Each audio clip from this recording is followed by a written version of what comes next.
Charlie الشکیل Siddiqui پیش کردہ رومانہ شاہد 27 ستمبر۔ میں مسٹر برٹ کی کار میں مارک اسٹریٹ پر پہنچا اور کار سے اترا تو مجھے ایسا محسوس ہوا جیسے میں کسی غلط جگہ پر آ گیا ہوں۔ وہ ایک شکستہ سی سڑک تھی جس کے دونوں جانب ٹیڑھے میڑھے مکانات تھے۔ ان مکانات کی کھڑکیاں اور دروازے ٹوٹے ہوئے تھے اور ان پر مکڑیوں نے جالا تان رکھا تھا۔ گلی میں ایک سرے سے دوسرے تک کوڑا پھیلا ہوا تھا اور نزدیکی ڈسٹ بن لبالب بھرا ہوا تھا۔ اس کے دائیں جانب ایک ریفریجریٹر کھلا پڑا تھا اور مکھیاں بھنک رہی تھیں۔ میں نے اندازہ لگایا کہ وہ ریفریجریٹر خراب ہو چکا تھا، اس لیے کسی نے اسے گلی میں پھینک دیا۔ گلی اس وقت سنسان پڑی تھی اور وہاں کوئی بچہ نہیں تھا، جبکہ ایک زمانے میں وہاں بہت سے بچے ہوا کرتے تھے جنہیں میں کھڑکی سے دیکھا کرتا تھا۔ بائیں جانب ایک مکان کے پورچ میں ایک بوڑھا آدمی کھڑا کھانس رہا تھا۔ میں اپنی یادداشت کے سہارے اس مکان پر پہنچ گیا جہاں میں نے جنم لیا تھا اور اپنی زندگی کے ابتدائی حصہ گزارا تھا۔ مجھے دیکھ کر حیرت ہوئی کہ ممی نچلی منزل کی کھڑکیاں دھونے میں مصروف تھیں اور سخت سردی کے باوجود ان کے جسم پر صرف ایک ہلکا سا سویٹر ہے۔ مجھے معلوم تھا کہ وہ سخت گیر طبیعت کی مالک تھیں اور آس پڑوس میں رہنے والوں پر اچھا اثر مرتب کرنے کے لیے کتنی محنت کرتی تھیں۔ وہ نورما کو تاکید کرتی تھیں کہ وہ اچھے لباس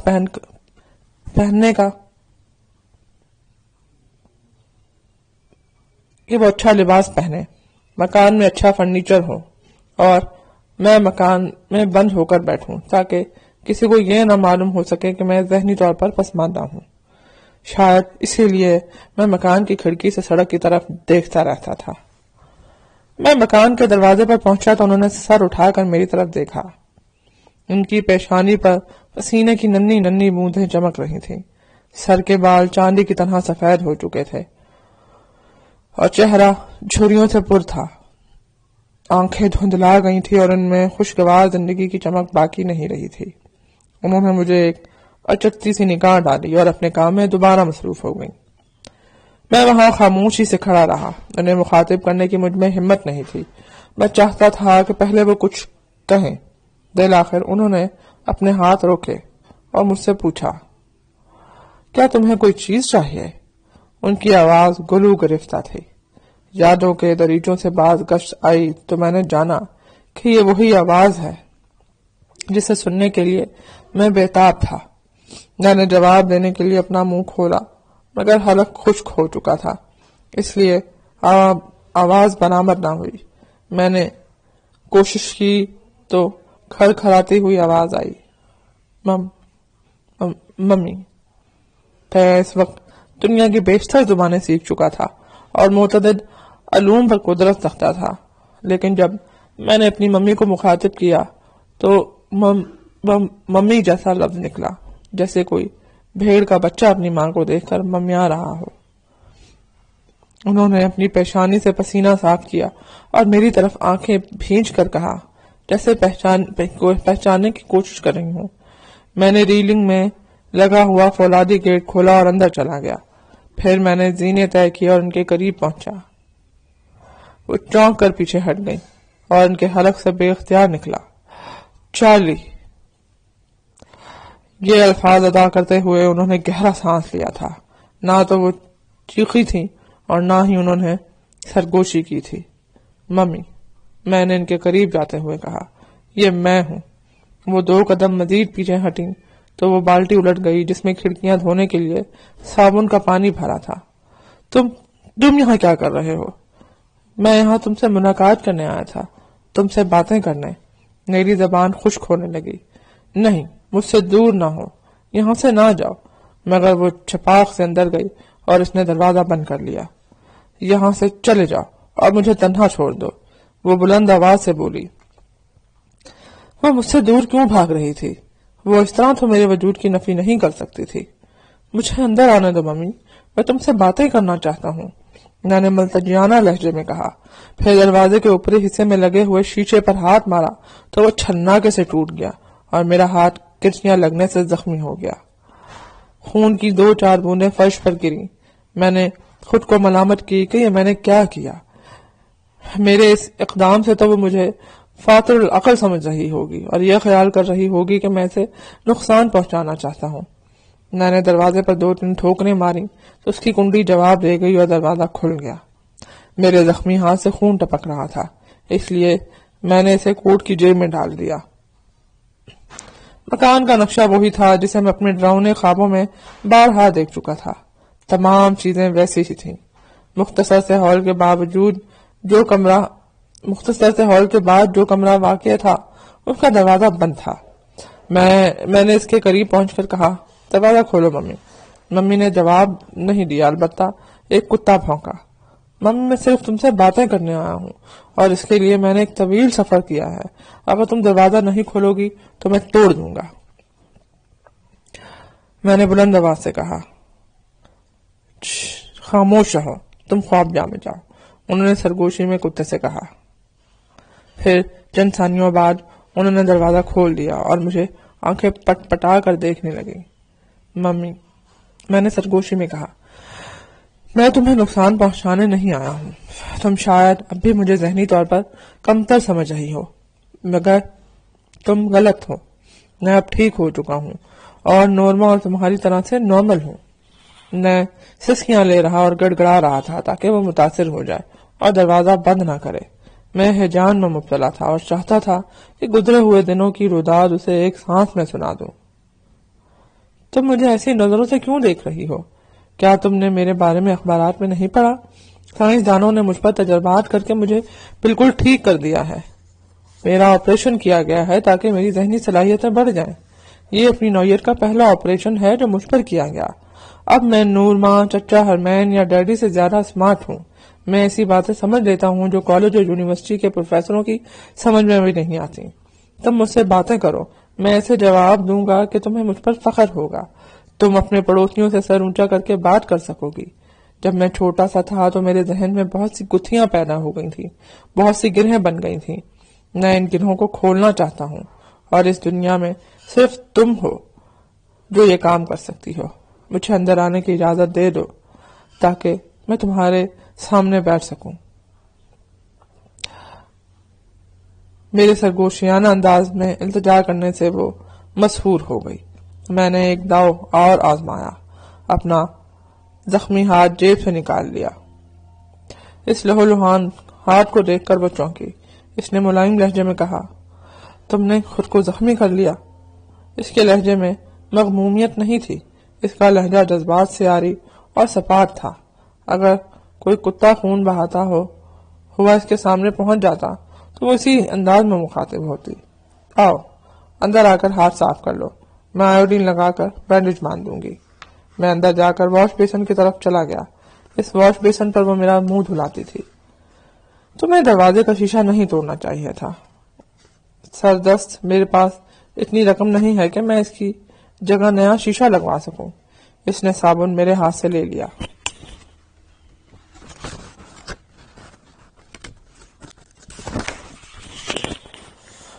اور میرے ہاتھ دھونے لگی۔ اس وقت اس کی پیشانی پر شکنیں نمودار ہوئیں اور اس کی سوچوں نے ارتکاز کیا، چارلی، تم ہمیشہ کوئی نہ کوئی گڑبڑ کرتے رہتے ہو، تم میں آخر کب سمجھ آئے گی؟ وہ ایک لمحے میں 25 سال پیچھے پہنچ گئی، جب وہ میرے ہاتھ پاؤں اس واش بیسن پہ دھلایا کرتی تھی۔ وہ ایک لمحہ مجھے کتنا خوشگوار محسوس ہوا، میں اسے لفظوں میں رقم نہیں کر سکتا۔ بس ایسا معلوم ہوتا تھا جیسے اس وسیع و عریض کائنات میں ہم تنہا ہیں اور وہ ازل سے میرا ہاتھ تھامے ہوئے ہوں۔ جب اس نے میرے ہاتھ کاغذ کے نیپکن سے خشک کر دیے اور آیوڈین لگا کر بانڈش کر دی تو میری طرف نظر بھر کر دیکھا۔ اوہ خدایا، اس نے تقریباً سرگوشی میں کہا اور چونک کر ذرا پیچھے ہٹ گئی۔ میں نے اندازہ لگایا کہ اس کی ذہنی روح بہک گئی ہے۔ جب تک میں بولتا رہا وہ مسحور ہو کر سنتی رہی، مگر جب میں خاموش ہوا تو اس کے اثر سے نکل گئی۔ اوف، گھر کی کیا حالت ہو رہی ہے؟ میرے گمان میں بھی نہیں تھا کہ کمپنی کسی شخص کو بھیج دے گی۔ سب ٹھیک ہے ممی، اس کی پرواہ نہ کرو، میں نے بے پرواہی سے کہا۔ فرش صاف کر کے اس پر موم لگانا ہے، وہ بولی۔ پھر اس نے میری طرف دیکھا اور اجنبیت سے کہا، کیا تم بجلی کا بل وصول کرنے آئے ہو؟ اس سے پہلے کہ میں کچھ بولتا وہ بولی، میں چیک بھجوا دیتی ہوں، لیکن میرا شوہر شوہر شہر سے باہر گیا ہوا ہے، میری لڑکی کی تنخواہ مل جائے گی تو میں بل ادا کر دوں گی۔ کیا تمہاری صرف ایک بچی ہے؟ اس کے علاوہ کوئی نہیں ہے؟ ایک لڑکا بھی ہے، لوگ اس کا نام رکھتے ہیں اور اسے نامعلوم کیا کیا کہتے ہیں، مگر مجھے یقین ہے کہ وہ جینیس ہے۔ اس کی ذہنی صلاحیت سب سے زیادہ تھی، اس لیے سب اس سے حسد کرتے تھے۔ میں کچن کے سامنے پڑی ہوئی کرسی پر بیٹھ گیا اور وہ سر جھکا کر بڑبڑاتی رہی۔ مجھے اس لمحے کا انتظار تھا جب وہ اپنی یادوں کے بھنور سے نکل کر مجھے شناخت کر لے گی۔ تھوڑی دیر کے بعد اس نے سر اٹھایا اور ٹھہرے ہوئے لہجے میں کہا، میری سمجھ میں نہیں آ رہا کہ یہ معجزہ کیسے ہو گیا۔ انہوں نے کہا، تم کبھی ٹھیک نہیں ہو سکتے۔ انہوں نے آپریشن کیا ہے ممی، میں جینیس ہو گیا ہوں، میں لکھ پڑھ سکتا ہوں، اور خدا کا شکر ہے، اس نے احسان مندی سے کہا۔ میں تو سوچ رہی تھی کہ خدا میری دعاؤں کو قبول نہیں کر رہا، مگر میں غلطی پر تھی۔ اس نے بالآخر میری دعا قبول کر لی۔ اس نے اپنا ہاتھ اپن سے صاف کیے تو میں نے اس کے نزدیک جا کر اس کے گردن میں باہیں حائل کر دی۔ وہ میرے شانے پر سر رکھ کر سسکیاں لینے لگی۔ ایک لمحے میں تمام درد اور تکالیف جاتی رہیں۔ میں نے خود کو کسی ننھے سے بچے کی طرح ہلکا اور سبک محسوس کیا۔ میں اب سب لوگوں کو بتاؤں گی، اور تمام ٹیچروں کو، پڑوسیوں کو، چچا ہرمین کو اور تمہارے ڈیڈی کو۔ پھر جب تمہاری بہن آئے گی تو تمہیں دیکھ کر کتنا خوش ہوگی۔ اس کے دل کے سوتوں سے جذبہ محبت ابل رہا تھا، اور وہ بے دہانی میں یہ فراموش کر بیٹھی تھی کہ چچا کا انتقال ہو چکا ہے اور ڈیڈی گھر چھوڑ چکے ہیں، اب وہ واپس نہیں آئیں گے۔ مگر میں نے کچھ اور کہہ کر اسے خود فراموشی سے بیدار نہیں کیا۔ میں تو اس کے ہونٹوں پر مسکراہٹ دیکھنا چاہتا تھا، اس کی خوشیاں لوٹانا چاہتا تھا۔ نمی، مجھے بھی کچھ کہنا ہے، میں نے کہا، اس سے پہلے کہ میں یہاں سے چلا جاؤں مجھے بھی کچھ کہنے دو۔ نہیں، اب تم نہیں جا سکتے، وہ بولی، میں تمہیں خود سے جدا نہیں کروں گی۔ مجھے جانا ہے، تھوڑے دنوں کے لیے میں تمہیں خط لکھتا رہوں گا اور رقم بھیجتا رہوں گا۔ تم کب واپس آؤ گے؟ جب یہ مکمل ہو جائے گی، میں نے کہا اور اسے رپورٹ دکھائی۔ یہ کیا ہے، میگزین؟ نہیں، رپورٹ ہے، جو کچھ مجھ پر گزر چکی ہے اس کی روداد۔ میں نے کہا، ٹیکنیکل رپورٹ ہے، الگرنن چارلی کے تاثرات۔ جب میں چاہتا ہوں اس رپورٹ کی ایک کاپی تم اپنے پاس رکھ لو، تاکہ جب یہ شائع ہو تو تم فخری انداز میں یہ دعویٰ کر سکو کہ یہ میرا کارنامہ ہے۔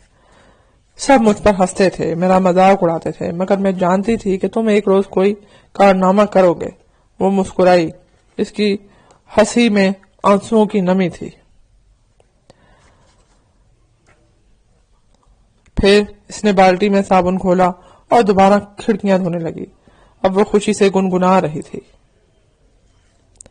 مجھے الجھن ہونے لگی کہ میں وہاں سے کیسے نکلوں۔ مکان کا کوئی دروازہ نہیں تھا کہ میں ممی کی لا علمی میں وہاں سے نکل سکوں۔ میں وہاں ٹھہر کر نورما کو اپنی صورت نہیں دکھانا چاہتا تھا، اس لیے کہ وہ مجھ سے نفرت کرتی تھی اور مجھے اس سے کچھ نہیں کہنا تھا۔ میں اسی پشو پیش میں مبتلا تھا کہ دروازہ کھلا اور نورما نے اندر قدم رکھا۔ میں نے تو اسے ایک نظر میں ہی پہچان لیا، مگر وہ مجھے پہچاننے سے قاصر رہی۔ تم کون ہو؟ وہ بولی۔ پھر اس سے پہلے کہ میں کوئی جواب دیتا، اس نے اپنے لبوں پر ہاتھ رکھا اور ٹھٹک کر پیچھے ہٹ گئی۔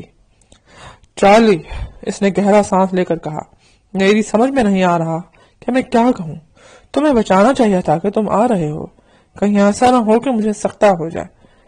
پھر اس نے نمی پر ایک اچٹتی سی نگاہ ڈالی۔ وہ اس وقت فرش پر بیٹھی تھی۔ یہ تو ٹھیک ہے نا؟